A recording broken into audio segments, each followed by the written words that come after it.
Hi, this is Anna Van Hoeft, and you're listening to Mark Who 42.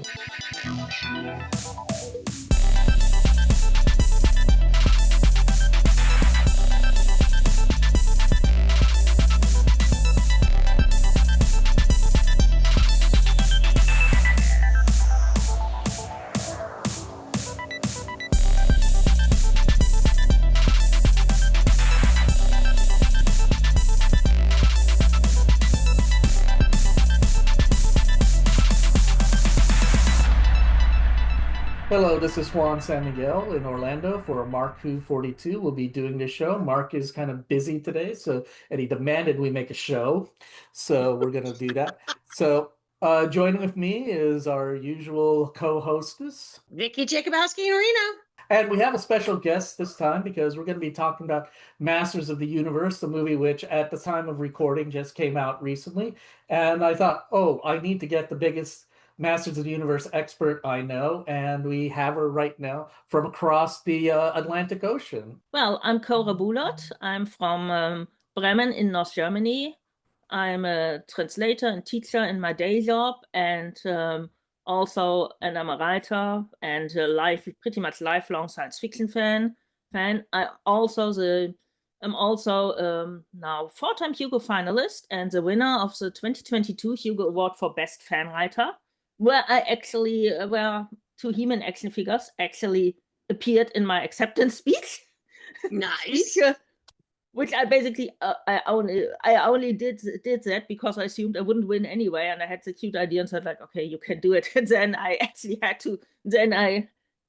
So they actually showed up, and I've also been a Masters of the Universe fan pretty much since the beginning in 1982. Excellent. Great. So once we come back from a quick break, we're going to talk about our backgrounds with Masters of the Universe, and then we're going to go straight into the film. Spoiler alert, we're going to spoil this whole film. Spoilers. There is a spoil, so let's just get that out of the way before I forget it and we start spoiling anyway. Don't go away. We'll be back with more Mark Who 42 after this. Get ready for the ultimate geek experience right here in the Sunshine State. Florida Geek Scene presents a full calendar of events and conventions. From anime to horror, we've got it all. Meet your favorite stars, find rare collectibles, and immerse yourself in your passions. Experience the thrill of cosplay and witness amazing live performances. Stay up to date with the latest news and reviews all across Florida. Florida Geek Scene, where pop culture happens. Visit us online for more. Don't miss out on the fun. Join us at Florida Geek Scene, floridageekscene.com. Thank you for calling eHarmony, the service that matches you with the podcast that best fits your interests and needs. I really hope you could help me because I have had no luck finding the perfect movie podcast that gives me everything that I want. Well, that's my job. What are you looking for in a podcast? Well, it needs to be a movie podcast that covers old and new stuff, one that reviews movies but also talks about movie news, discusses new trailers, and is willing just to have fun with some crazy movie games. Maybe even, like the occasional top 10 countdown. Oh, and it's got to be a podcast that is willing at times to delve deep into the careers of notable directors and will speak to all movie fans, from the general audience to the hardcore cinephile. Wow, well, that's quite a resume you're looking for. What do you think regarding schedule? Monthly, weekly, daily? Weekly, of course. All right, well, let me crunch these numbers in our patented podcast matrix to see what I can find for you. Wow, I don't believe it. What is it? We actually found the perfect match. This almost never happens. Really? Well, dreams do come true. What is it? It is the Cinema Geeks podcast, of course. Well, that sounds perfect, but where can I hook up with such an awesome podcast? Well, you can find it weekly on iTunes, Blog Talk Radio, or GeekCastRadio.com. Awesome. Podcast marathon, here I come. Another satisfied customer brought to you by eHarmony and the folks over at the Cinema Geeks podcast. You are listening to Mark Who 42's Universe. And we're back. We're going to be talking about Masters of the Universe with Cora and Vicky. Now, Vicky hasn't had a chance to see it, so she's going to be directing us with questions because we both know. I'm pretty sure Cora knows more than I do. I know a little bit, So I think we're going to make a good compliment in talking about talk about the history of Masters of the Universe and also about the current movie. Excellent. Well, I'd like to get started on a little history of Masters of the Universe and He-Man. And Cora, as our resident expert, why don't you explain to people what this franchise is? Well, Masters of the Universe started out as a toy franchise, and the reason it was made was actually in response to Star Wars, because Mattel, like every other toy company, had been offered the Star Wars license, and they passed on it. And it went to Kenner. Kenner basically printed money, and Mattel, of course, wanted a piece of that.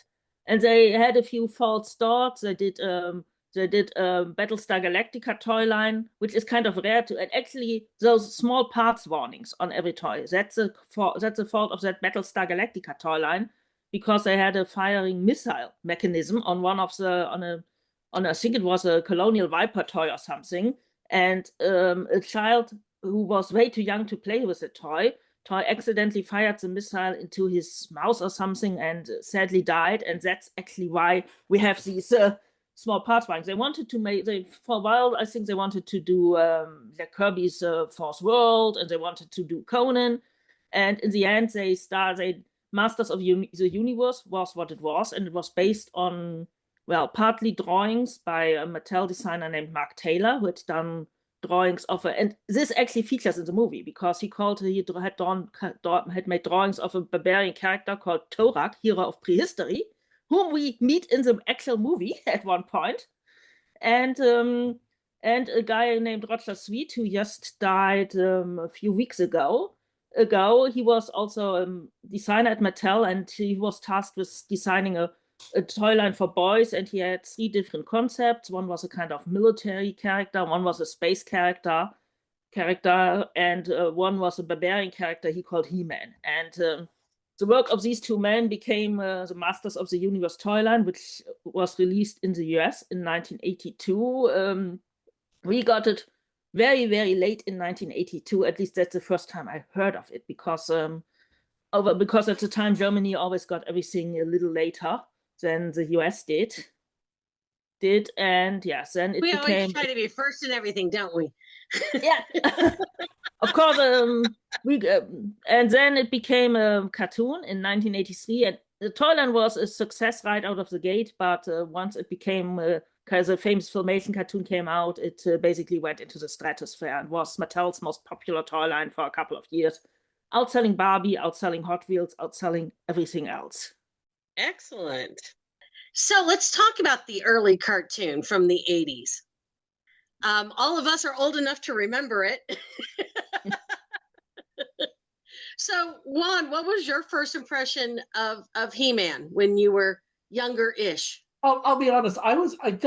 Cora, what was you would have an accurate question. What was the target age demographic they were shooting for with the original cartoon, would you say? I think it was younger than I was at the time, because I would have been around 10 when it came out. I think it was probably younger children. But okay. But living in Europe, it's always a bit because Europe was even more squeamish about violence than the US. And if you've seen the cartoon, there's almost zero violence in it because they weren't allowed to do anything. But I think the target demographic was probably more like 4 or 5 to 8. Okay. No, I asked that because I only heard 2 other reviews. One was Cora's that she wrote for File 770, and the other one was the NPR review by Glenn Wheeldon, or he led a panel on it too. And I think we're all about the same age. And I was older, but I caught it every now and then and goes, this isn't too bad. I mean, it was Filmation, and the thing is, a lot of things are shifting into, this is before anime, second wave of anime in the United States. So it had a distinct art style. And I thought it was kind of interesting. And then later, I think I found out that a few years later, I found out that people like Joe Straczynski and DC Fontana were writing on it, because I was also they had some absolutely amazing people working on this. They had James Straczynski, DC Fontana, Larry DiTillio, Paul Dini. they also had really great people working on the mini comics, which were packaged with the toys. Well, I thought that So was they all. had- I thought the mini comics were all Donald F. Blunt, who's famous for writing Yes, The they Empire had Strikes Donald Back. F. But they also had Donald F. Blunt wrote several of them, but they also had other people. But they had Larry Houston, who later went on to do the X-Men animated series. They had Bruce Timm, who did the Batman animated series. They had Mark Teixeira, and they had Alfredo Alcala. So we had amazing, which is probably why we're still talking about it today, because they had really amazing talent working on this stuff. Well, I think this is my opinion, and I'm not saying it because we're reviewing it. I think for some reason at that time, they felt the best idea for it. They were getting away from Saturday morning, or this is my theory. For this type of show, you need to have 65 episodes because that would take up a quarter of the year. And you show them Monday through Friday, 5 days a week. But the thing is, with shows like that, and I think it was a problem in a strain, is you had to come up with the villain because you usually only had one villain. I mean, G.I. Joe and Transformers had this problem, and then they had to come up with at least 50 plots that had to be solved in 20 minutes of these characters trying to take over the world, and or had to have a moral at the end. Don't forget about the moral at the end. The moral at the end. Now, I think He-Man and the Masters of the Universe had the advantage because although Skeletor was the lead villain, he had these very good sub-villains who could go and do things on They their also own. had quite a few episodes where Skeletor only was a secondary or tertiary villain. For example, there's a really great one is Evil Seed, where about a plant monster taking over the world, and Skeletor does appear in it. But basically, what happens is that Skeletor is also at risk from Evil Seed, and they have to work together. Or there's House of Chakotay, where I think Skeletor never appears at all. One of his hench people does, where there's basically some kind of, imagine Joan Collins in Dynasty, except she's an ancient blue vampire queen in a pyramid in the desert, and she tries to summon Cthulhu to come back, and He-Man and friends have to take her down. So they had this really great one-off villains, and some of them actually became. They also had one with a pink bunny who destroys. And they did make a figure of the pink bunny years later. I have it. He's my Easter decoration. Yeah, so I think He-Man had. I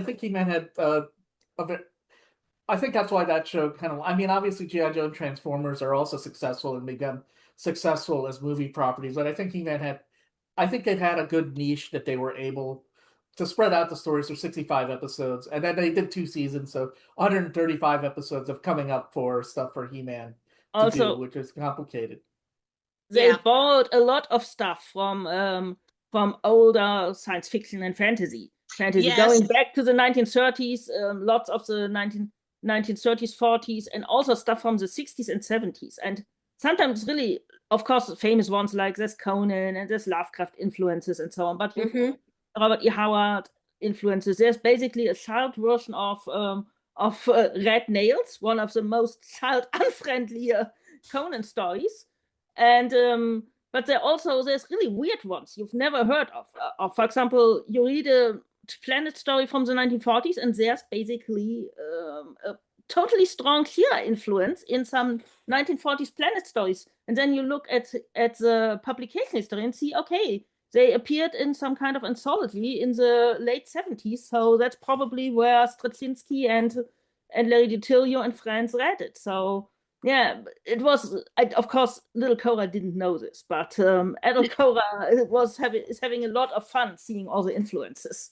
Well, I think I knew it a little bit because I don't know if you got it in Germany, but at that point my library got Starlog, so I would always check out Starlog every month. Starlog. I did have Starlog, but like Masters of the Universe or the cartoon, I only got it in the Netherlands.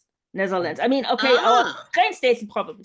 The thing is, my dad worked in the Netherlands from 1983 to 1990. So that was basically the Masters of the Universe window.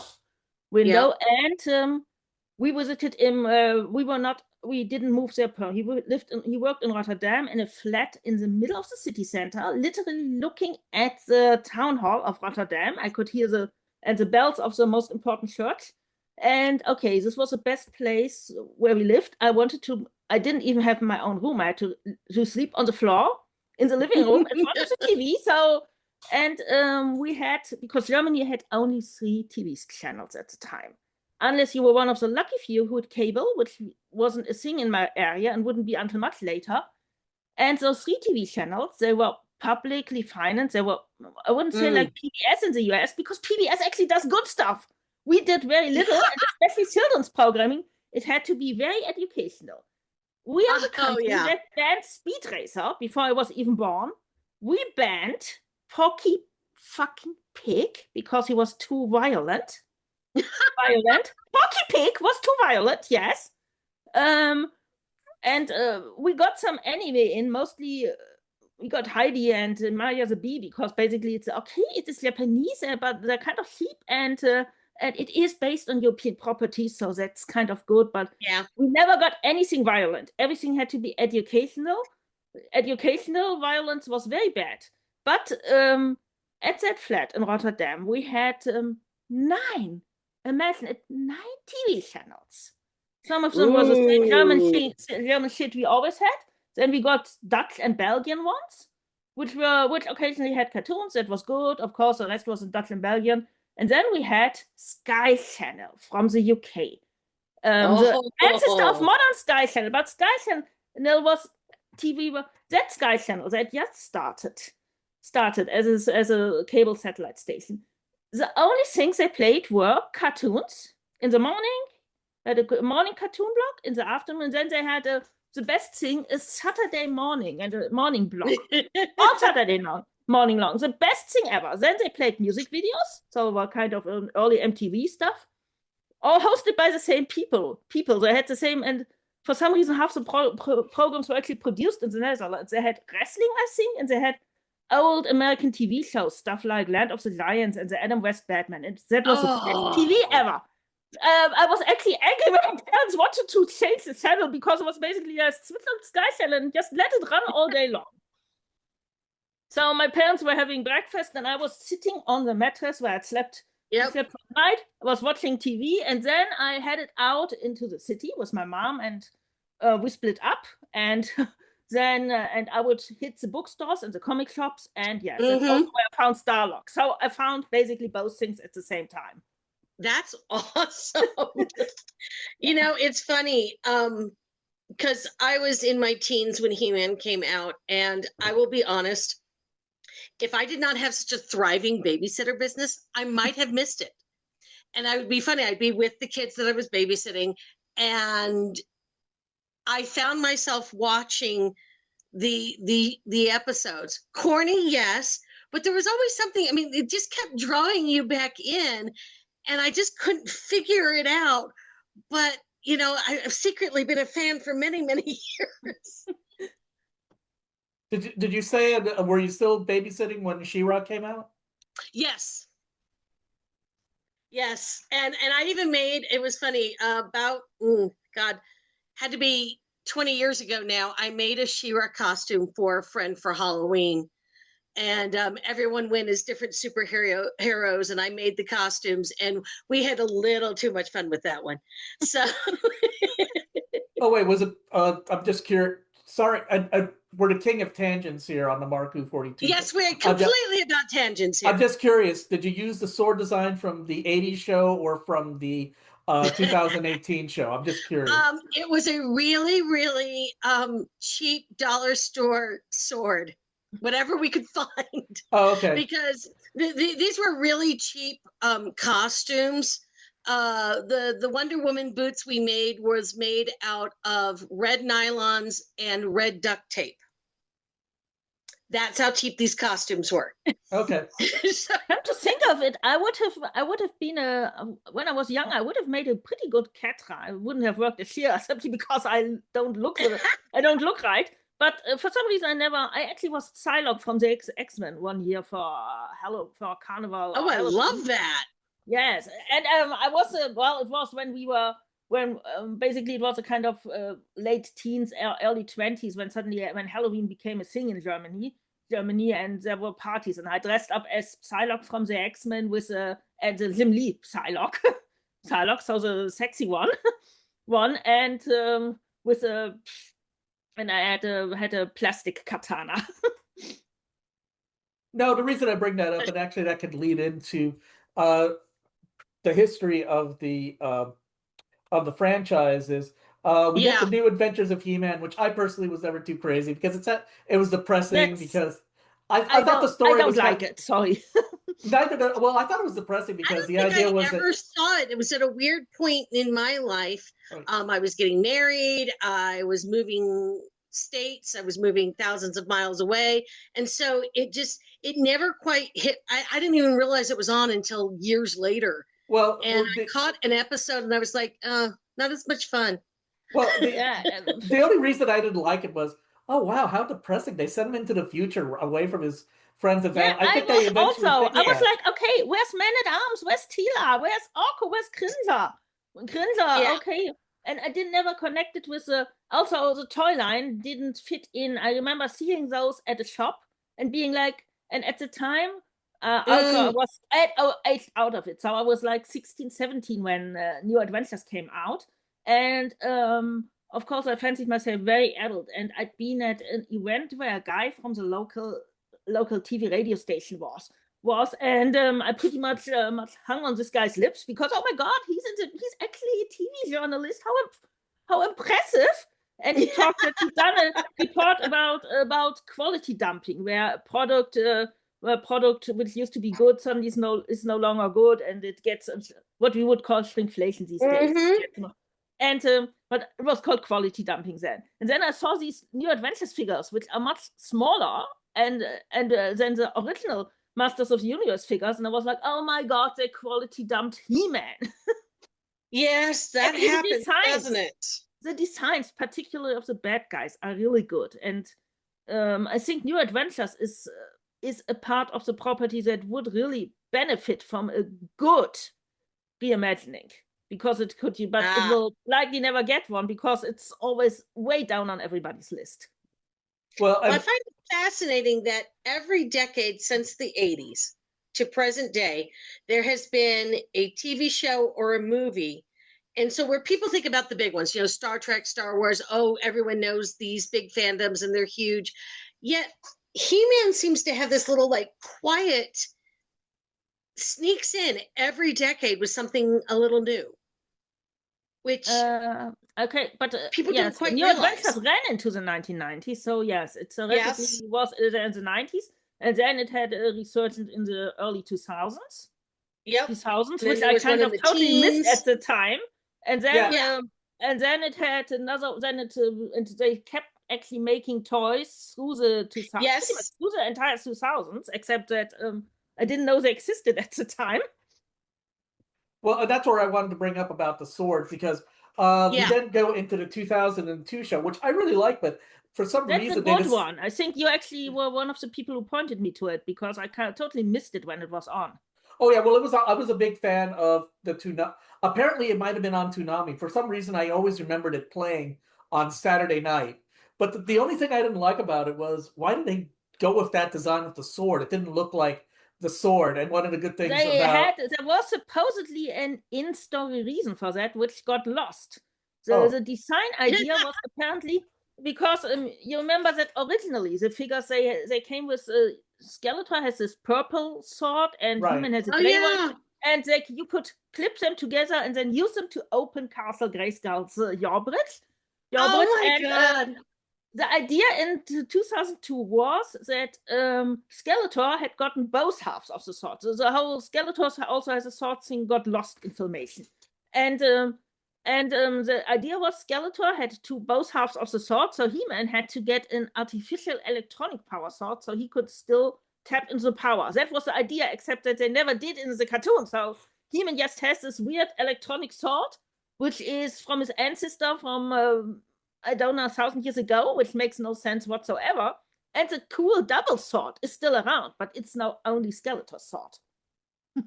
And also, that was a ripoff of the previous Filmation. One of the previous Filmation shows, Black Star, which also had two stores that were divided and had to become one. So, Yeah, oh Black God, Star was. I think I might have seen something of it, but yeah, Sky Channel didn't show it, and also I think I saw something of it in Singapore. I had a dad who traveled a lot for work, and he took, at least during the holidays, my mom and I usually visited him because he never really committed. He loved his house, which is basically this house right now. He loved the house. He never wanted to, and he always wanted to come back. And well, Cora after a while was like, why do I have to come back to this grey, depressing place where I don't fit in? Which is probably also why I so yes. At the time it was very, very rural, and I just didn't fit in because I'd seen more of the world than most other kids, and that was not welcome, especially since I refused. We had a kid in my class whose parents were developmental aid workers in India, and well, they were terrible white savior types, absolutely terrible. Basically they just kind of loved feeling good about themselves, that they help people with leprosy, and the view of India they gave me, which I hadn't seen at the time, was really depressing. Like, there's always just people with leprosy and everybody is starving. And then there was suddenly like, India is a tech powerhouse. So like, wait a minute, all those donations to Indian orphanages, I did my 50 cents a week to some Indian orphanage. Actually helped create a tech miracle, or was they just full of shit as you? But yeah, that kid's experiences were welcome. Mine weren't, because well, I'm basically said like, oh, Singapore is awesome. The US is awesome. It's all, there's so many great. I was banned from talking about Disneyland too much. About Disneyland, Disney World. Sorry, it was Disney World. I talked about Disney World too much, and then we had a 3-hour video on the 3-hour documentary about one Disney World hotel on the Galactic. Star Wars. Oh, yes. And it was on the sugar ballot. And it was like, okay, and I talked too much about Disney World? Yes, I was officially banned from talking about Disney World. Disney in general, so believe you me, you and I get along fine. We can talk too much about many subjects, I see. I like this. Yeah. It was, Florida. So yeah, maybe Juan, maybe we did actually run across each other as children at some point. Oh, no, we To the audience and Vicky, no, Cora said that her father thought that she knew a Juan. Yes, Juan from Juan from my kindergarten in the US. There was a boy called Juan. I love it. And he was I mean, it was Mississippi, Biloxi, Mississippi, and so yes, there were, and I was 5, so it was basically like, okay. Yes, this is the US. There's black people, there's white people, and then Juan showed up. He was a Hispanic kid. He only spoke Spanish, and he cried a lot, and he obviously didn't fit in there. He didn't understand anybody, and I tried to bond with this kid, and I tried to communicate with him. I tried to start in English. He didn't understand it, so I started talking to him in German, which of course he didn't understand. How could he? But I was like 5. When we're kids, we don't understand why we don't understand each other. But no one and having traveled a lot, also, I understand that when you're a kid, it's like, why can't you understand me? Here, let me try another one. You know. and his name was Juan, and he cried a lot, so I called him the heulende Juan, the crying Juan to my parents. And that's my parents. When I mentioned Juan at some time to my dad. So is it the same one? Wait a minute, you found the heulende Juan again? I said, no, I don't think it's the same one. Lots of people are named Juan. It's a very, very common name. So you're obviously not so no. Whoever he is and wherever he went. No, and I had to explain I was born and raised, and now I live 40 minutes away from the parks. Yeah. So, but anyway, and then of course we had the was it 2019? No, the 2019 the Kevin Smith show came out. Was 2021 that would have been. Oh, okay. Yeah, we had She-Ra in the a new She-Ra version was of 2018, I think. from Netflix. Yeah. Mm-hmm. Netflix tried to do a She-Ra in the late teens and early 2020s. Oh, not tried to do. They succeeded. They had a 5-season run. That went for 5 seasons. And it had an really ending. 5 seasons? Yeah, it had 5 seasons. I mean, they were short seasons, but it had more episodes than I think any He-Man or She-Ra property since New Adventures. Oh my gosh, that's right. Yeah, it had more episodes because the other attempts all fizzled because the 2002 one only got to about 30 something, and Revolution only had 15, and the CGI Kids show had a few more, but they also only had maybe like I don't know 20 or 25, not a lot of episodes. But the She-Ra one actually went for 5 seasons, and they managed to finish their story. Which didn't contradict anything, although they had, because of the rights issue, they never explained where Adora came from, which I thought was fair. I was initially not one of these people who freaked out about it. I just was like, okay, that's not for me. Oh, she's lesbian now. Well, fine, good for her. Well, I keep forgetting if she was lesbian or bi because I forgot if she had a relationship with one of the male or a flirtation with one of the male. She had and then of course the original She-Ra had a which I always liked a really good an interesting relationship with Seahawk. Seahawk, I was gonna mention that. Oh yeah, he was, and I loved Seahawk. About that. Seahawk was so the Seahawk was great. It was great. It's also and the new one is, but I think She-Ra has been hinted it to be bisexual at least earlier than that. There's a comic where she's kind of from the DC comics, which came out in the mid 2010s, where it's like where Adora is really evil. She has this very short hair and she wears a Hordak mask. And there's one where she's basically she kidnaps Teela, and it's like, okay, this woman is not straight, at least not 100%. There's also no Seahawk in that comic. So there's precedent, and of course, Netossa and Spinnerella were also already hinted at to be a couple in the in the old She-Ra cartoon. Except that they were only in 2 episodes or something like that. You got to see the other Netflix show, which I didn't get around to seeing, and you thought it was okay because it was aimed for a younger audience, right?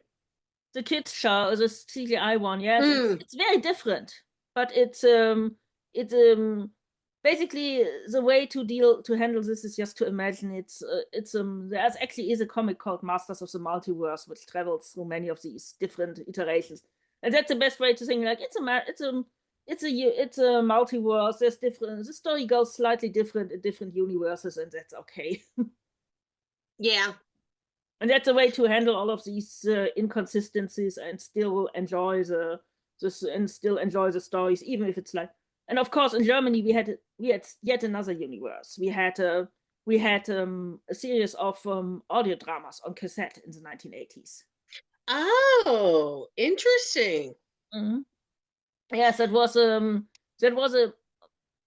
wasn't ever really aware that this isn't a thing elsewhere, but in Germany, audio dramas on cassette aimed at kids and teenagers because there were some quite adult properties, and basically the company which put these out in the 1980s, they were licensing everything, so you could have both the Filmation and the real Ghostbusters on audio tape adventures. You had nice. You had really weird stuff. You had the A-Team, Knight Rider, James Bond.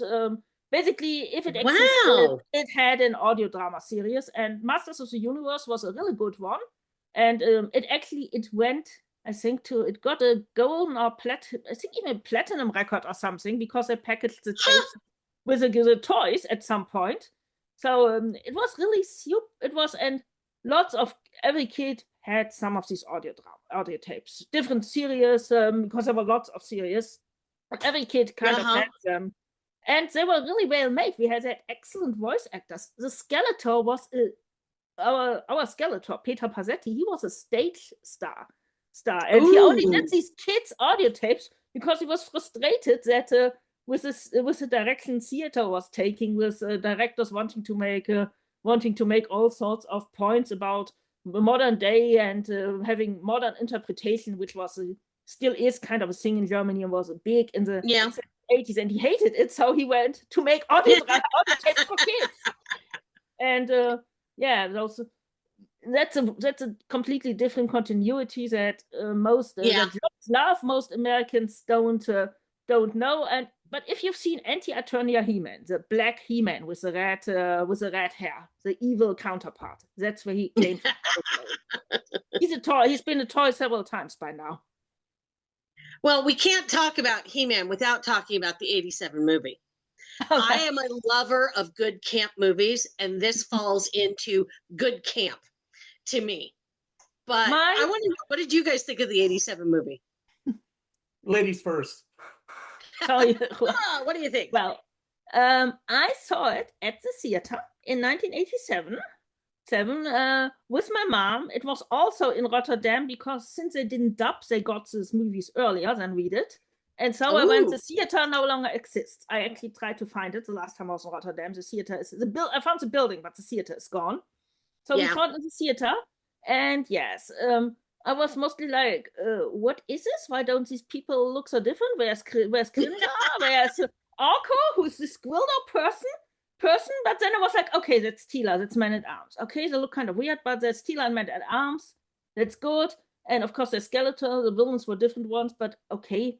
It was just weird, and my mother obviously was kind of, and then they went to Earth, which I didn't mind so much. It was like, oh, cool, if they came to, because I kept imagining all of the characters from all the cartoons and comics, everything else I loved, and my original characters, they all lived in the same universe, and they visited Earth all the time. Okay, I didn't quite understand why they wanted to go to California. Who wants to go there? Go to Antwerp. Antwerp is, of course, a place to be. You have to be to, but yeah, okay, they'd be to Antwerp. So now they were in California. And my mom was not really happy about the movie because basically I'd gone within a few years from Disney movies to, well, Masters of the Universe and Indiana Jones and even Star Wars. Those things she wasn't quite sure what she was a good sport and went to those movies with me, but she wasn't quite sure. And when we got to that whipping scene, that super inappropriately erotic whipping scene in the children's movie, my mom was really, really uncomfortable with that one. And I was like, okay, I don't quite get it. They're beating him. And that's, but why do they all look as if they're really, really enjoying it? I mean, basically, they're having orgasms on screen, literally. Well, wait a minute. I don't know why they're all enjoying it. And I was like, okay, what is this weird tingly feeling down there? This is weird. Wait. So, yeah. I forgot. My poor mom. I'm not saying it didn't happen, but I forgot who whipped who. I mean, I'm serious. I forgot about. Skeletor whipped He-Man, right? Blade whips He-Man. This is Blade. Wait a minute. Yes. Because my movie shelf just happens to be right next to the computer. This guy is Blade. Yes, him. Yes. And here's a whip, and he whipped He-Man. And Evil-Lyn is kind of apparently and Skeletor are kind of having orgasms on screen, and they're enjoying it very, very much. This is so super inappropriate. I can't believe they did that. I will defend this. I mean, no offense. I mean, if you see any movie about the life of Christ, you're going to see the scourging. Yes. So it's definitely used in interesting ways in movies. We'll just leave it at that. But so my experience it is a good whipping scene. I mean, as whipping scenes go, it's a good one. It's because what was it called? 12 Years a Slave. There's a scene for which Lupita Nyong'o won an Oscar. That she's And but I honestly think the He-Man whipping thing is cut better because with the Lupita Nyong'o thing, she's great, but you see that the whip never comes anywhere close to here because of the way it's cut. And in this one, I mean, it looks like because the guy who did it, who was a stuntman and was a specialist and knew how to do these things. The guy who played Blade. This guy. Yes. He's still alive, actually.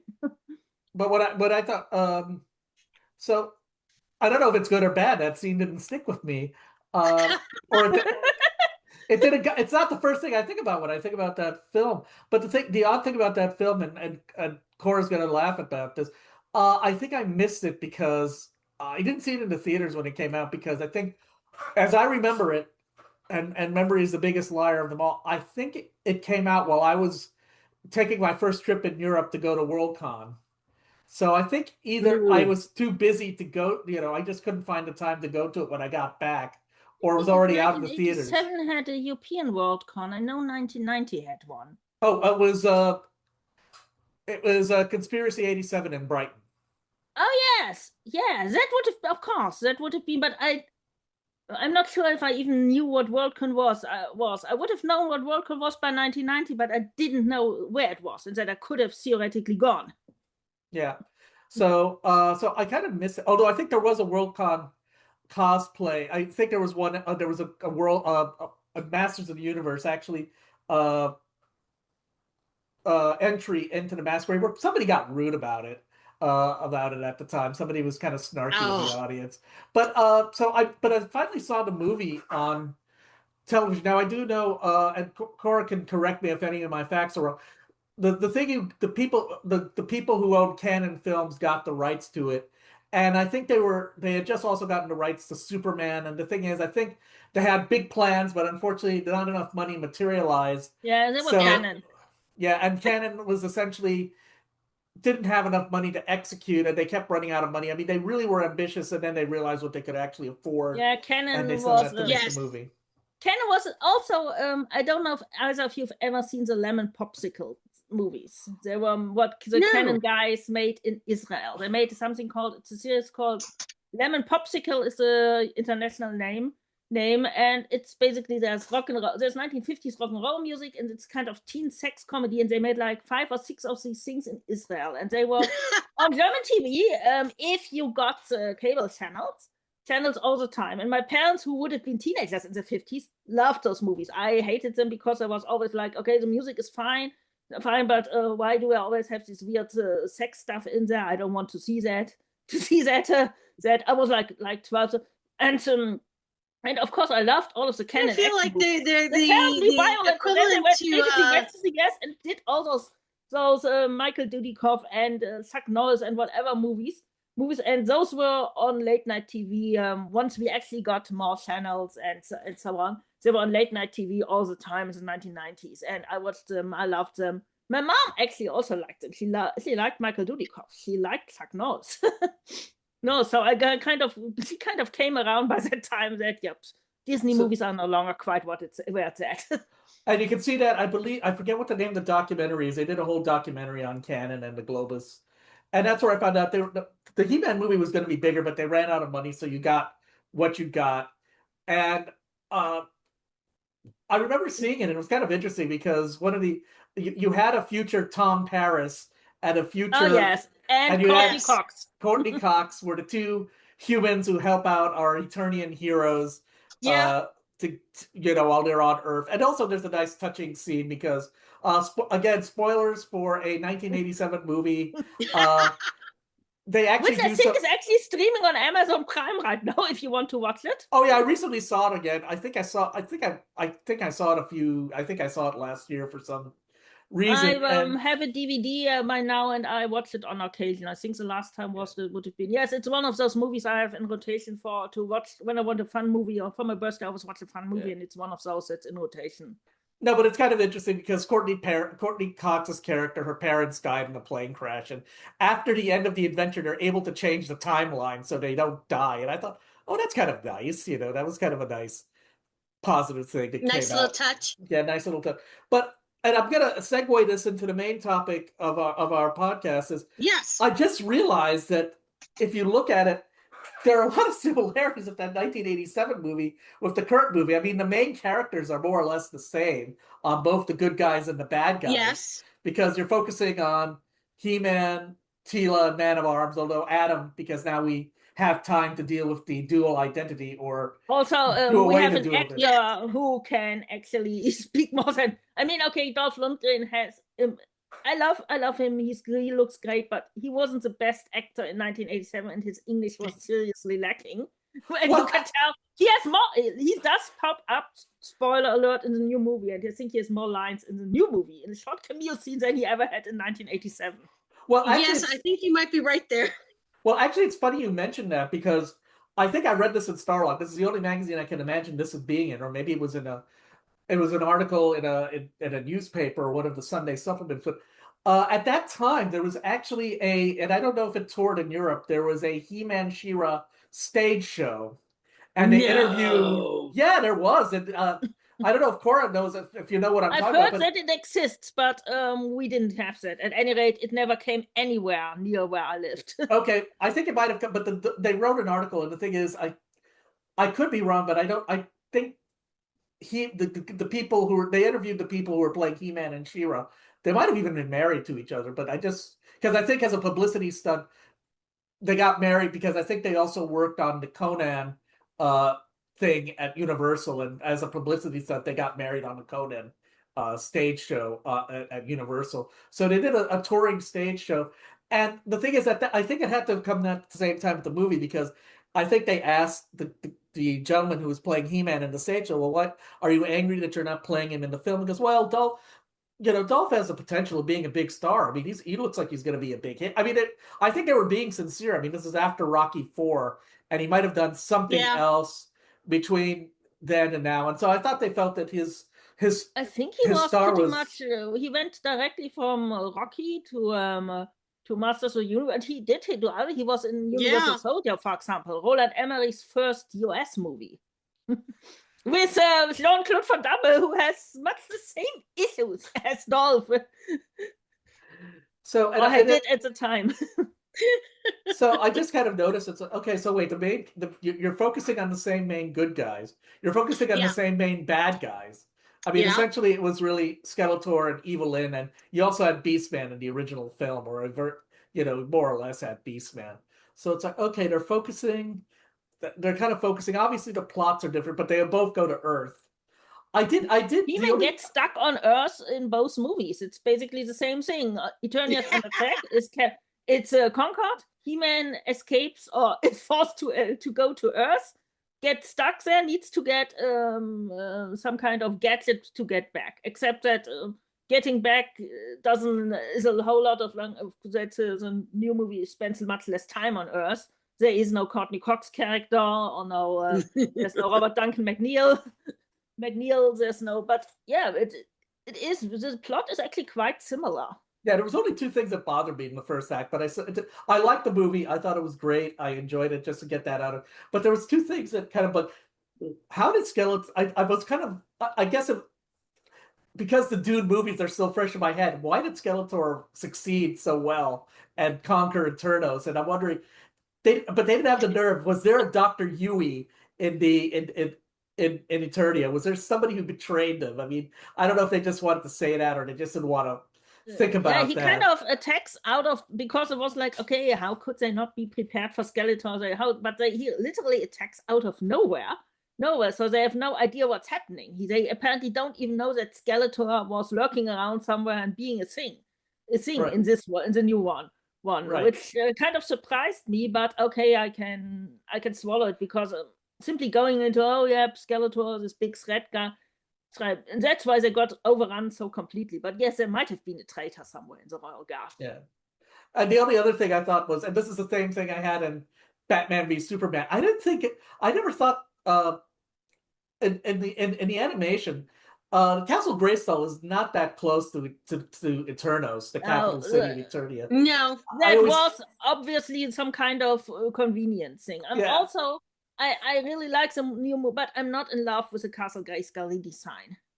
Really? I prefer the original. I would have preferred if it was still this green as in the original. I do like some of the interior shots, but the exterior, I'm not in love with it. I would have loved if it had looked more like the vintage toy, or the Filmation Grayskull. Yeah, I always like the Grayskull, but it should be green. It's always been green. Oh, I thought it was green because I had a bad TV when I was growing up, or an old TV. But it was green on my TV as well. Okay, but no, the thing I like about the Filmation Grayskull, it looks like it's kind of supported because it's over a cavern or a moat. So I always thought that was kind of interesting. Although when Kevin did Revelation, that's the first one. They decided to do that Castle Grayskull was flat on the ground rather than. Yeah, but there's still, but I think the abyss around Castle Grayskull, which is really important. It's called the Well of Souls or something. And there's a really great Filmation episode, one of the best, called Into the Abyss, where Tila falls into this abyss and they have to get her out, where you also see see what it looks like when He-Man transforms if you're stuck for some reason in the abyss around Castle Grayskull. Yeah, and the reason I brought up Batman v Superman, because if you did have to see that movie, I saw that movie because I wrote a review on it, and I told people, unless you really want to see it. But the thing is, apparently, Metropolis and Gotham City are so close that if you're in Metropolis, you can see the bat signal. There's a scene in there where they're literally across the river from each other, and I thought, they're not that close. And yes, now Castle Grayskull is normally quite a bit away from Eternus, but I think they did it. Of course, fleeing to Castle Grayskull would have been difficult if it had been quite a bit away. True. And I do like this big. I do like the bridge and this platform with all the statues of the kings, even though they pretty much trash all of them in the course of the movie. Yeah, that's what I thought about too. It's like, oh, they're gonna. Well, I think they got trashed in the trailer, if I remember correctly. Yeah, I think they also showed some of the trashing in the trailers, but they did. And someone actually, because they did there was some set shots, aerial drone set shots. Someone actually, there's the names of the kings are on the in front of the stage, and someone actually deciphered all of them, and it's basically also all characters that have shown up at some point in the. So you've got King Grayskull, you've got Miro, who's Adam's grandpa. You've got Randor, and you've also got some other kings that have shown up at some point in the Filmation cartoon. Yeah, someone actually did all the work of deciphering that. Well, gotta love the fans, right? Yeah, well, fans are crazy. Let's segue to the new movie. What were your initial reactions with it? Were you excited to go see it? You know, did it live up to your expectations? For me, look, the trailers, I was impressed by the trailers. I mean, for the one thing, the sword looks like the sword. That's always important. Well, the thing is that sword had an interesting design, so the fact... Yes. And also, I mean... Oh, and actually, Cora and I actually have another experience, although we didn't know each other at the time. We were in the same building a couple of times. In the 2017 Worldcon, there was a masquerade entrance for He-Man, and we had a Skeletor, and we even had an Orko walking around. You know, yes, great Orko cosplayer. And I complimented her on her. I think it was a woman. I complimented her on her costume and how great she looked. My mother, who was with me at the time, was like, I said, "Come on, you must remember that's Orko. You must remember Orko. You watched the cartoon with me all the time." And it turns out that my parents were in the same room when I watched the cartoon, basically because they were having breakfast and I was. But they literally, after some point, said like, "Yeah, you were always watching those cartoons, but we didn't watch them. The only annoying thing was that you told us to shut up when you..." So, but I'm saying and looking at the design, I mean, the trailer, and it really, to be fair, they have Mattel and all have really been promoting this movie. Alison Brie has been on a lot of talk shows. I don't know if the gentleman playing He-Man, who I don't know how to pronounce his last name, is been on as many talk shows as Alison. He's been on lots of stuff. Nicholas Galitzine. Okay, it's because in real life he doesn't look anything like He-Man. As a matter of fact, I didn't even recognize the actor because I don't know if I'd ever seen him with blonde hair before.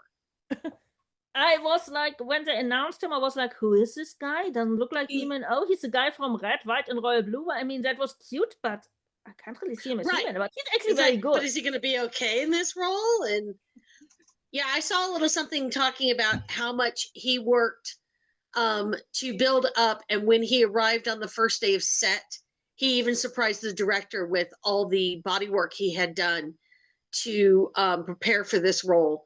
And I mean, he looks nothing like the actor in other things I've seen him in. So I was really surprised when I saw the pictures. I'm like, that's the same guy? I mean, you can see him in Sheep Detectives right now. And they actually, he's wearing some kind of ugly cardigan to cover up his, or tweed jacket or something, to cover up the He-Man muscles, which are already there. And he's already got the blonde hair for Sheep Detectives. But yeah, he looks quite different there. Actually, they got quite a cast in this one, don't they? Oh yeah, I mean, I forgot. When I saw the film, I forgot. Unfortunately, they do the whole thing of putting the credits at the end, so I forgot who was who. And I know that the sorceress is somebody, and I can't. She was really recognizable. She's of course Morena. She's Morena Baccarin from Firefly and Deadpool. and other stuff as well. And also, she was, oh God, I hate to bring up her. 30 years ago, she accepted the Hugo for oh yes, for I remember Serenity. that. And she didn't read the speech. That was the time when Harlan Ellison groped Connie Willis on stage. Oh. And everybody, and I was like, okay, honestly, I'm not groping people on stage, but if I were into women and was to grope someone on stage, Connie Willis is not the one I would choose if Morena Baccarin was standing right there. But she got lucky and escaped Harlan's attention. Well, so she got to do the acceptance speech, which apparently she didn't pre-read because I think Joss made a joke at her expense at it, if I recall correctly. Oh, that's mean. That's mean. Well, it wasn't mean, and I think it was kind of a cute. At least I thought it was. It says like she reads it and she said, something about the actors. I don't think it was about her personally, but I think something about the actors in general. So I knew she was somebody. I mean, as I said. Again, well cast. I mean, she looked like the sorceress. She had the sorceress. And of course, costume. she's also Brazilian. And the actress who plays Tila, Camila Mendes, is also of Brazilian background. So I forget. That of course makes sense considering that she's that traditionally mother and daughter. But wait, did she? I saw the first 2 seasons before I just got tired of the show. Did she play Veronica on Riverdale? Yes. I think she was on. I've never seen that one, but I think that's where she became what she became famous for. That's where she really got. She really cut her teeth on her acting chops. Was in Riverdale. And I will say this: one of the things I liked about the movie, and I think it's something that I think I've talked with Cora. We've argued about it because it's some of her essays on the show. They did away with the dual identity more or less, and they got rid of it because I think that's what caused a lot of problems. Because one of the things that Cora, I have disagreed with Cora, is that she's very hard, and this will get us into another topic, as Randor as a father. And I feel be hard at Randor again because he's being a young actor, and I love the actor who plays him, James Purefoy. I love him. I've loved him since I saw him back in 1990 when he was really, he's still good looking, but he was really hot at the time in a British TV show called Coasting, where he was one of 2 brothers, very different brothers who basically, because the older brother is pursued by gangsters because he lost a shipment of, I think it must have been diamonds, or I don't know what, I don't remember now. And they run off to Blackpool, which is this resort town, and they wind up running a fun fair or co-running a fun fair. And the gangsters are still after them. And it was a British TV show in 1990, and I absolutely love that show. No one has ever heard of it. But that's where I first saw him. And of course, he was in Rome. He was Solomon Kane. And so I was I love the actor, but Randor is still a bloody jerk at the beginning of the movie. Well, the thing is, Cora has written some articles about, Randor and other incarnations of the show. And I always felt that part of the thing that Randor treats Adam as hard is because Adam has to maintain the secret identity, which never made sense of why did he have to maintain a secret identity with Tila. And his parents and Tila. It doesn't never make sense. Although Marlena somehow always knew because mothers always know. Yeah, Marlena is smarter than her husband is. Well, no, it's a common thing because also if you've been watching the Wednesday show, Morticia figured out that Wednesday and Enid had did a body swap because she knew that Wednesday wasn't being Wednesday. So mothers have maternal instincts, but Randor is, not all Randor. The Revolution Randor redeemed himself. The 2002 Randor was actually the best incarnation overall, I think. But Randor's role is basically he's a distant father who will not see their kid for who they are.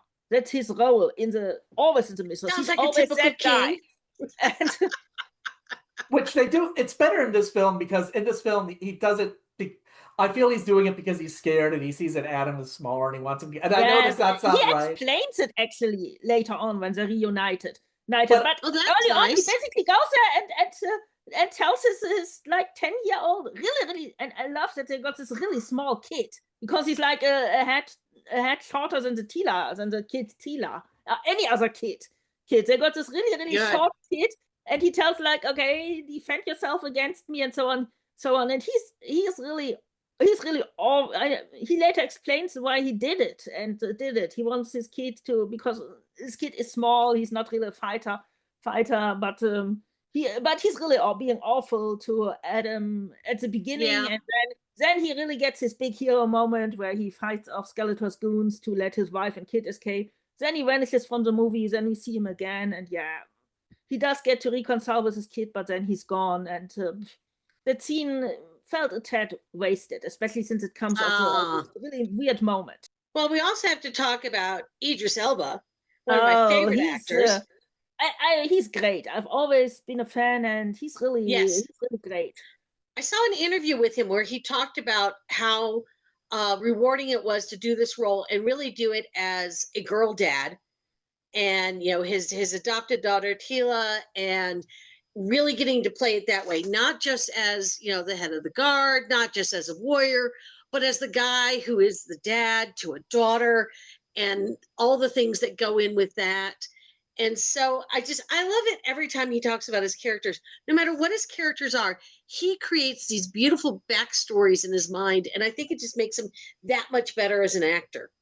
He also is the other person aside from Adam who actually gets a real arc in the movie, which he normally doesn't get. He gets an arc, and I wasn't initially quite sure how I liked this, because Man at Arms Duncan, he's my one of my favorite characters. Tila and Duncan are because he kind of reminds me of my dad. Duncan is an engineer, my dad was an engineer, so he's a super supportive guy, and he's basically always got it in hand. He's the guy who basically runs the kingdom, even though Randa's the guy with the crown, and this is what happens to him when things go really terribly wrong in the beginning. Everything goes wrong, and he doesn't deal well with failure. Initially, I wasn't, and he starts drinking, and he literally, and it is not without precedent. In Revolution, the same thing happens. Adam gets killed. Randor freaks out. Well, he gets better. Spoiler alert. Randor freaks out, and Duncan basically retreats to a shack in the woods for who knows how long, and doesn't want anything to do. And there's also a comic where the same thing happens, and he basically ends up working as a kind of noir private detective with Evil-Lyn as his secretary. But so he doesn't deal well. Things go wrong. Also, Tila does the same thing. Things go wrong. They kind of run off, cut themselves off from everybody else. Maybe take to alcohol and drugs. But I wasn't sure how. But also, Idris Elba sells, and he's funny in this one. He's a great actor, but he's not normally funny. But in this one, he's actually. I love it when he's funny. I love that. And he's got and basically he doesn't deal well with failure, and he gets it. So we see him hit rock bottom, literally. Oof. Yeah, I thought it was Yes, Juan. No, I thought it was an interesting choice. The thing is, he gets badly beaten up by Lockjaw, which they executed very well. Trapjaw. You're right. I'm sorry. I'm thinking. Oh God, I got that. No, Trapjaw. It was actually one of the more interestingly designed villains, and he's got all this tech on him, and they execute him very well. So I thought, oh, okay, this is interesting. I was kind of surprised that they had him lose, because I kind of was surprised that they were going to have him go on this arc of him trying to redeem himself. Particularly since they don't explain why, Eternia fell so easily. Of course, that's also something Duncan, as the Supreme Commander of the Guard, would blame himself for. He would blame himself for Eternia falling. So, because basically his Guard people are overrun, he tries to protect the royal family and Tila, and gets beaten up by Trapjaw, and he gets his comeuppance at the end. But also, I realized another reason, because I don't know when we'll obviously talk about it soon enough. When we get to the post-credit sequence, we realize that Eternia has been invaded before and actually repelled that invasion. Yeah. So how did Skeletor get that? It's just something they could have thought. Skeletor was once the pupil of some other guy who invaded Eternia. And we know they got into the royal palace and stole something very, very valuable. And I guess talk about that. Unless, Vicky, you got any other questions about the plot? Well, Or I wanted to throw in the Jared Leto as Skeletor. Now, he's a very good actor, but he's also known as an over-the-top actor. And I've heard a lot of good things about Jared in this movie. Well, I think hasn't Jared unfortunately been obnoxious and had said some really obnoxious things why he's not a he's been, I popular think, actor. obnoxious on Yes. set. It was Suicide Squad or something, where he was really obnoxious to the other actors. Yes. And so, No one And- actually And I said understand anything that's negative. probably why he wasn't allowed to be on the press tour for this movie.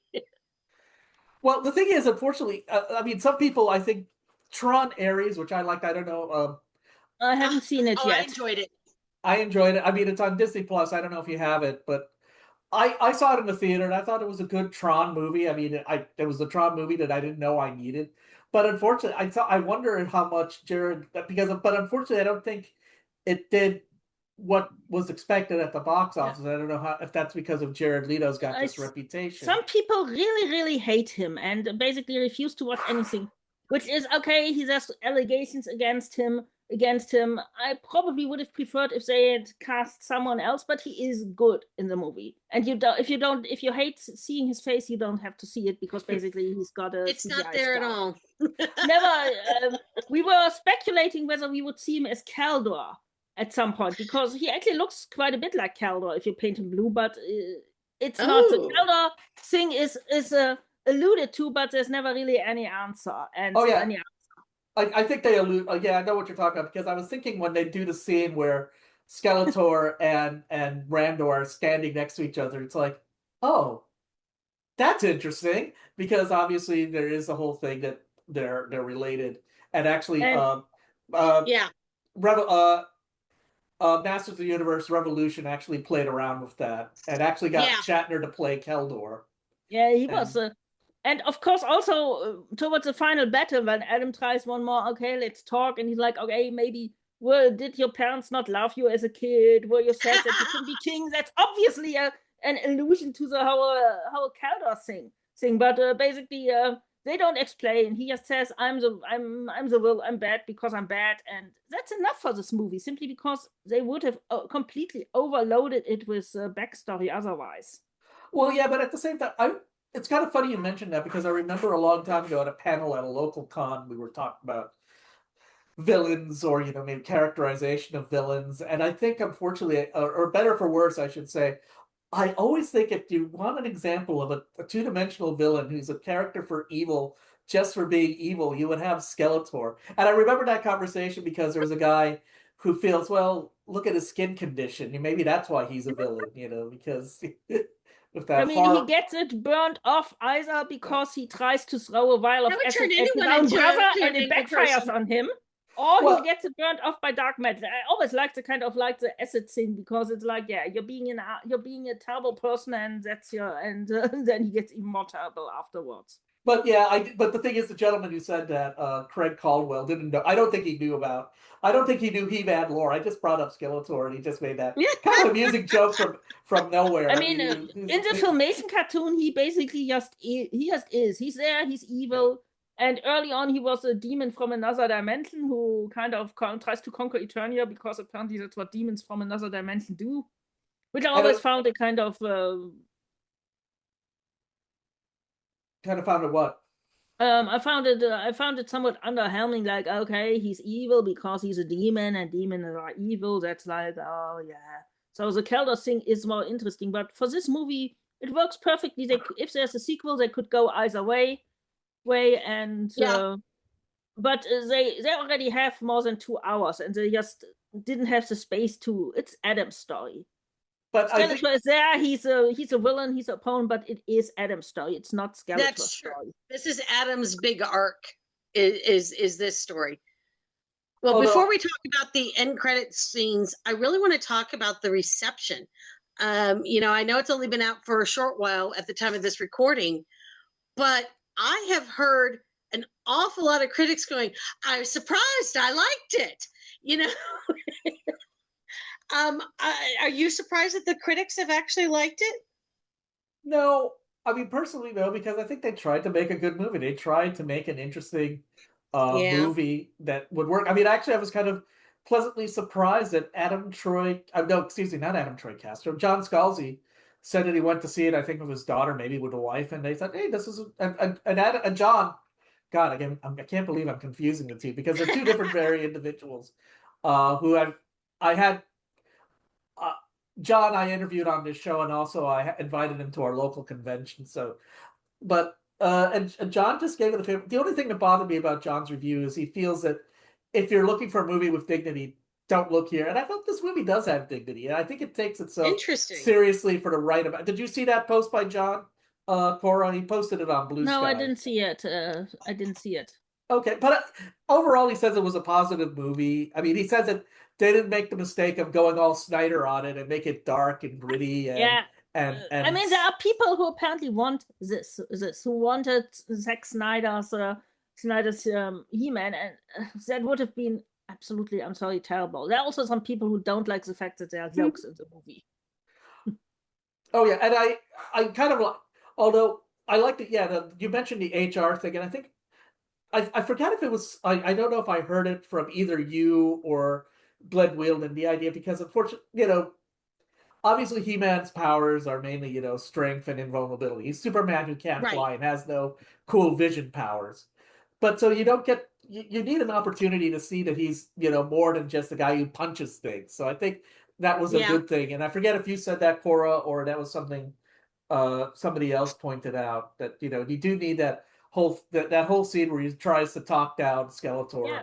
I at least mentioned it that basically HR is actually the perfect career for the future king of Eternia, because he's not just the guy who smashes, and he uses his HR honed abilities to basically try to talk down first Trapjaw, which pretty much ends with him almost getting impaled on Trapjaw's hook, and then he tries to talk down Skeletor, but he also uses them to rally the troops and try to get everybody to work together when they are not when the Eternian rebellion isn't in a great place. They all got captured and ended up in dungeon. Oh, hey, I could look this up, but could you give me a quick answer to this? Was Dion the character who was a partner to Teela in Revelation when Teela fell out and all the magic was gone? She was called Andra, but okay. Dion was so obscure I had no idea who she was, but they are bigger fans. Dion appeared. There were apparently Masters of the Universe newspaper comic strips in the 1980s. I've never seen them. There is a collection. There is a collection. It's super expensive. I'm basically considering buying it, but it's like 80-90 euros, and even if books are tax deductible, that's a big chunk of money. And she appeared in one story, and but basically there's several similar characters who are female officers of the Royal Guard who are friends of Teela. This is Elena from the Filmation cartoon, from the drug episode, the friend of Teela who gets drug addicted and is turned into a traitor. And there's Andra from the Revolution show, who's based on a similar character from some other, I think it's there's so many comics. And then there's this Dion character is basically I think they didn't take Elena because the Filmation rights are iffy and she's a Filmation only character. And they didn't take Andra because Revolution is not so long ago, and the Andra character in that one is very associated with the actress who even wrote a tie-in comic about the character. So basically, if they cast anybody except the voice actress Tiffany Smith, if they would probably have been viewed negatively. So they picked a similar character and came up with Dion, whom I really, really like. I mean, I want a Dion action figure now. A character I had no idea existed until like maybe a few weeks ago. It's interesting you brought up, Juan, about some of the criticisms, because that was kind of what I heard. I heard people thinking, oh, it's taking it too seriously. It's too much into the jokes.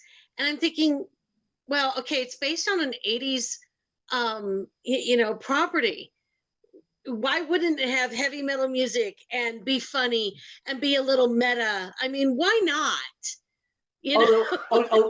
Since you brought up the music, I do like their use of music. Although I was hoping that they'd sneak in. I like the song that they used for the first they made an animated feature, which was essentially the first 5 episodes of the She-Ra show, and they had a nice song. I keep forgetting what the song is I think called. it's called for the power of love, for the honor of love, something like that. Yeah. And it was actually written by the daughter of the filmation and the woman who she voiced lots of the characters, Erica Yeah. Scheimer. Yeah, Erica And she wrote Scheimer. that song, and I think she also may have also performed it. Yeah, I think because it's a duo. Because the idea it's He-Man and She-Ra, or Adam and Adora singing the song. So you can look it up. They actually did an anime music video, and there've been people who've done covers of it.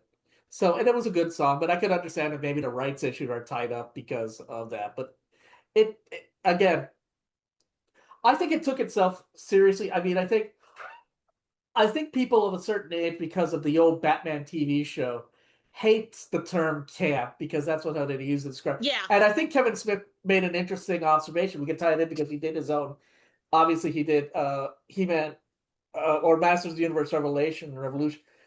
Yeah. At the time, since that was the only live action Batman that there was, we kind of hated it because people think that was comic books, and it's so changed. I mean, though it's so stuck in the populace. Anytime you did an article in a newspaper or a magazine about comic book heroes, you always have to do the automatopoeia, bang, zap in the article at some point.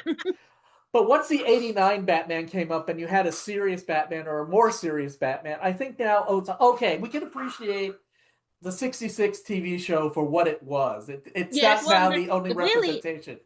Undergone a reappreciation in my lifetime because like I said, I first saw it around the same time I saw the original He-Man in the 1980s. I wasn't around in 1966, and it wasn't shown in German TV, and was like, oh my god, what is this? But now everybody seems to have positive views of it because it's just one of many different Batman iterations. If you want grimdark or super grimdark Batman, there's plenty of that. I love it. So I just think this. I think the balance is. I mean, I feel you got real stakes, and you had a real problem.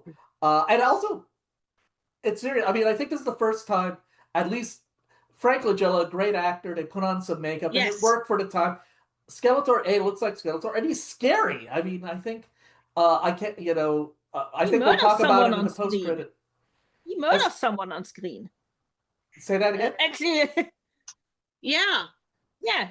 I mean, he does come off as scary. He comes, he is a threat, and of course they give him some of his comedic things, about comedic elements. And I'm surrounded by idiots. I mean, I saw something where the director talked about it being a combination of practical. He tried to do as many in-camera effects as he could, but with Skeletor, he did a combination. Especially the face is CGI because he wanted to really have that look. But between practical effects, practical costumes, and some CGI to emphasize everything that needed to, I've seen the pictures. It's amazing. And yes, that character would scare the crap out of me if I was a kid. And there are a couple of surreal scenes of seeing Skeletor in some unusual circumstances, which I thought was extremely funny. Yes. We get I love it. Well, let's talk about those end credit scenes. I mean, they had 3 end credit scenes. I mean, talk about trying to out Marvel, Well, there's one mid-credit scene, there's one post-credit scene, and there's one literally at the end credit scene. So, I mean, the mid-credit scene is essentially Orko gives us the lesson of the movie, which is required in all He-Man shows.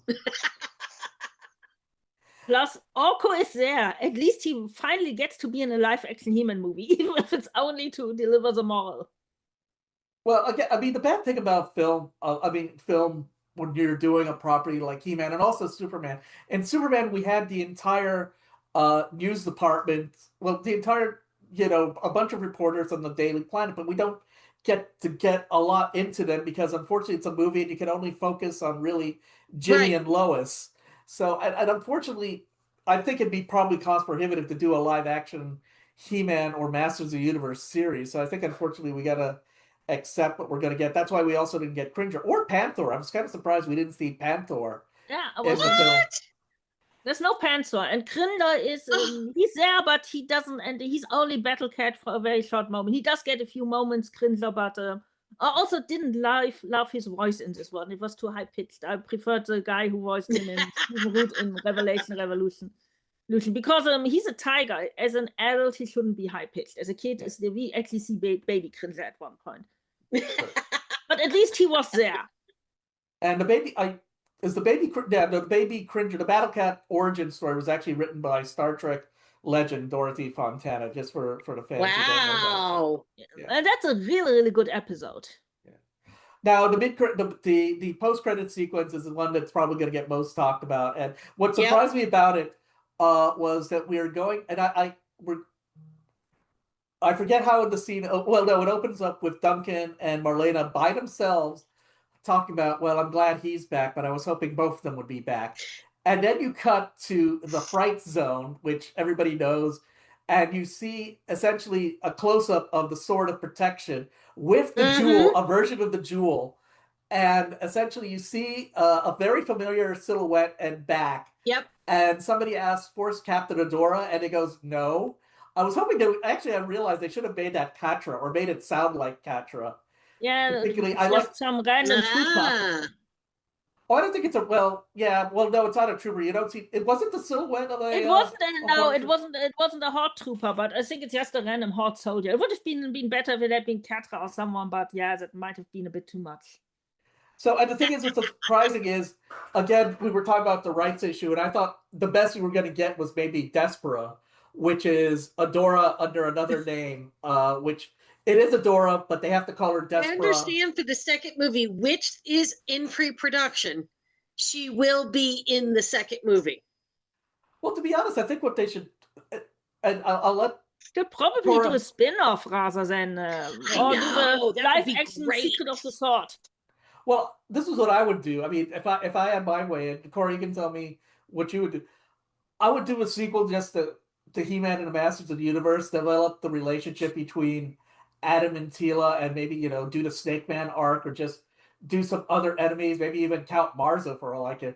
And then you do a She-Ra movie, and then you do the Justice League movie, and you bring them together and you have them fight both Hordak and, Skeletor. I mean, that's what I would do. Ideally, that's what I would do. I don't know what you would want to see come out. I do want the characters explored more, because basically at the end we're back at the sort of filmation scene. The heroes are, everybody is happy, and I do want the relationship between Adam and Teela explored more. I want more Duncan, and also Duncan being awesome again, and not rock bottom. I really want a He-Man and She-Ra live action kiss, because they almost always deny us the kisses. We didn't get one in 1987, even though it would have been perfectly fine for them to kiss at the time, but we didn't get it.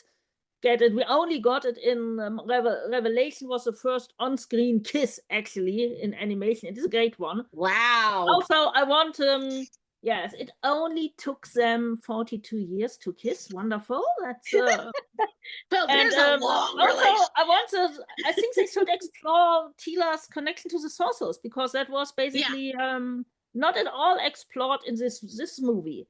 So there's still stories to tell, and then give us a She-Ra spin-off. I'd be lovely. Or do a kind of Secret of the Sword thing, so they can have a crossover, but give us a spin-off, because of course I want to see a live action She-Ra. Also, that She-Ra scene got spontaneous applause in the theater where I was in, which was I'm not surprised. It got spontaneous applause.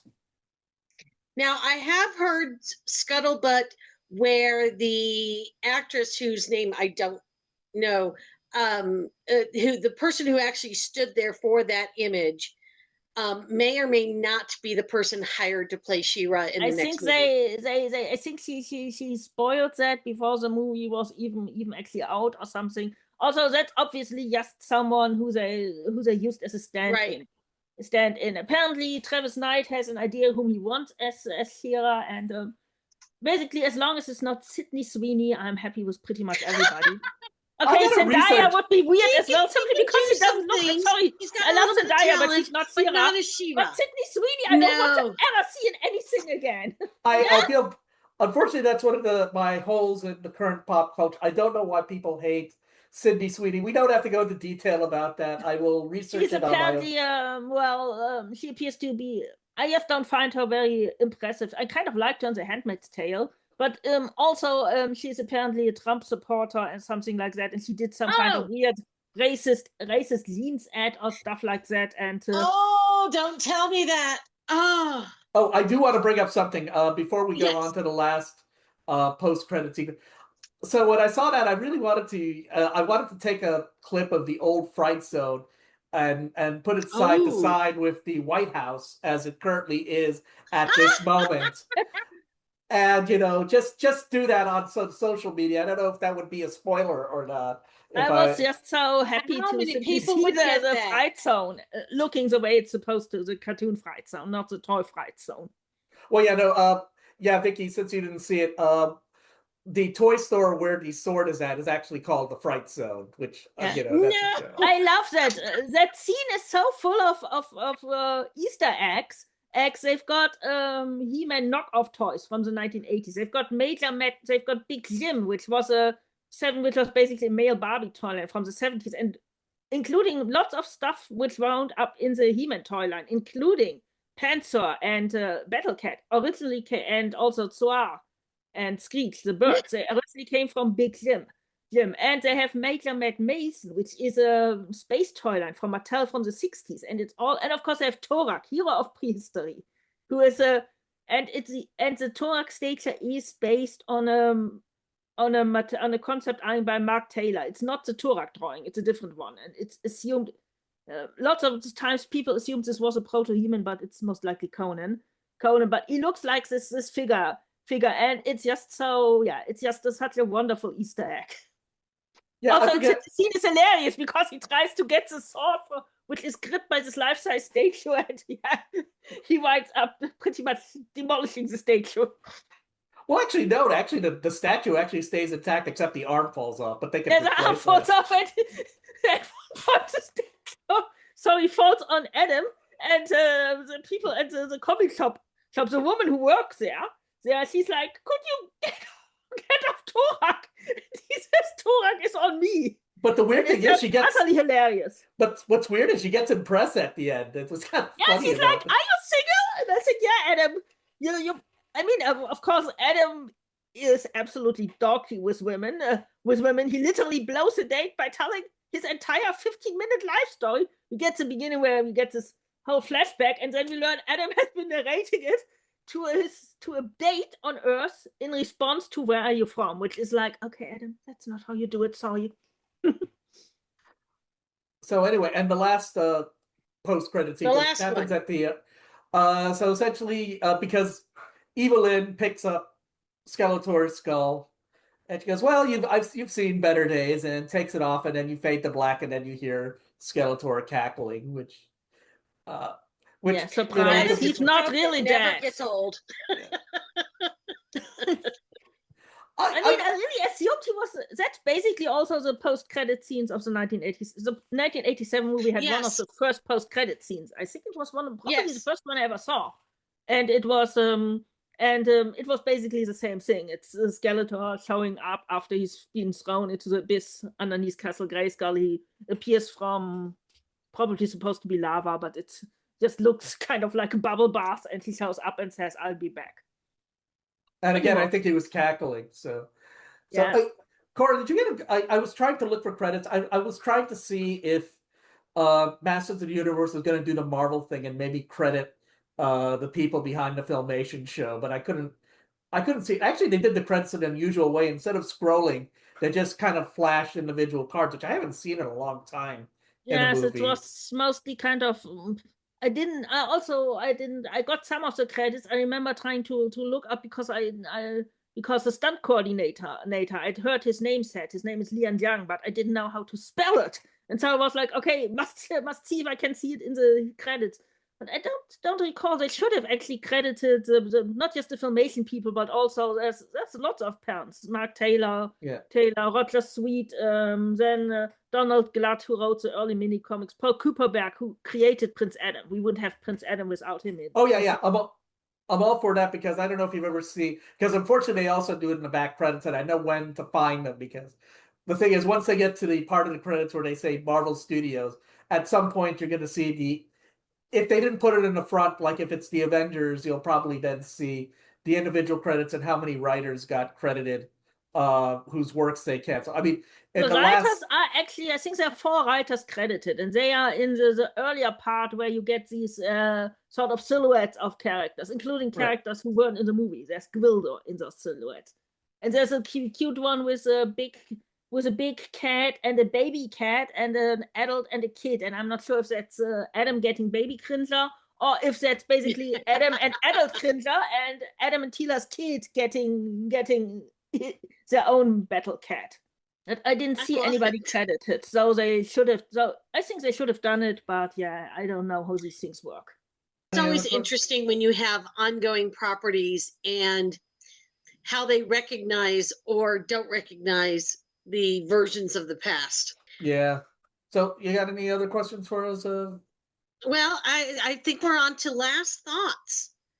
You know, give me your final thought for the audience on whether or not they should go see Masters of the Universe. Well, let me give Cora the last word. So I think it's a fun movie. It's an entertaining movie. I think if you don't know much, I think it'll give you what you need to know about the property. I think it's self-sustaining. You don't have people with Star Wars and even Star Trek and Doctor Who, they're complaining that they got to do homework. You don't have to do homework for this movie. It should be sufficient. If you did homework, then you're going to have even a better time, maybe. But I love it. It's worth seeing it's worth seeing in the theater. If my friends want to see it, because I needed to see this for the show and also wanted to get it out of the way, and so I could be spoiled with it. And obviously, I felt bad. A lot of people left in my theater. I think in Cora's theater too. A lot of people left before the post-credit sequences. I actually started because I'd heard there were post-credit scenes, and so I said, "Stay till the end" to the people who were sitting near me. But of course, it was a big and full theater, so and only a few people actually noticed it. Cora, what's your final thoughts on this? Well, it's a really fun movie. If you want Zack Snyder's Masters of the Universe, that's not what this is. But it's a fun movie. You can, as Juan said, you don't need to know anything about Masters of the Universe or He-Man. The movie tells you everything you need to know. And then if you want more, you've got 44 years of stories to discover if you want to. And I really wish as many people as possible go see this in the theater, because apparently there's some kind of thing in Hollywood. People were already calling it a failure before it was even out, because apparently lots of people, for reasons I can't fathom, want to see scary movie, whatever it is, whatever numbers are on now, and it's being called a bomb, and there's apparently some kind of animus against the mere existence of this movie. Also, if Juan didn't see negative reviews, I saw lots of, I didn't expect this to be good reviews, and lots of positive reviews, but also saw, this is product placement. This is the worst movie I've ever seen from kind of fun. Critics who really apparently hate fun and look like, and unfortunately those critics go into these shitty Rotten Tomatoes things, whereas for example my review for File 770 doesn't. Not that it should go, but into Rotten, but the whole how these Rotten Tomatoes and Cinema Score and box office predictions, all this shit is being used to tear down this movie. So please go see it in the theater. Also, if you want to see scary movie, if you want to see Backrooms or Obsession or Digital Circus or whatever else is out there, you can see more than one movie in a weekend. It's wonderful. It's wonderful. They should have done a Barbenheimer here, but instead they pitted these horror movies against Masters of the Universe. And go see it. We want a sequel. If you want a sequel, if you ever want to see Sierra in live action, even if maybe Sierra is not lesbian in the live action version, which apparently annoys some people because which we don't know yet what she's going to be, or if she's going to have any kind of. Just please go see it in the theater and have fun. And if you're a WorldCon member, please vote for the Hugos. Please vote inside selection if you can. Excellent. Well, I guess that about sums it up, Juan. You want to bring us out? Yep. So this has been the episode of Mark Who 42. It's been Juan from Orlando. Vicky from Reno. And Cora from Bremen. Okay, so that'll wrap it up. We'll talk to you later when hopefully maybe Mark will be back, maybe he won't. Just Yankee, we miss you, and we know that you're going to be working hard editing this issue. So that's it for Mark Who 242. Catch you later. You've been listening to Mark Who 42. Your hosts, Mark Baumgarten, Vicky Jakubowski, and Juan Sanmiguel. If you'd like to leave a comment for us, please email us at markwho42.42@gmail.com. Mark Who 42's Universe is produced and directed by Mark Baumgarten. Copyright 2026.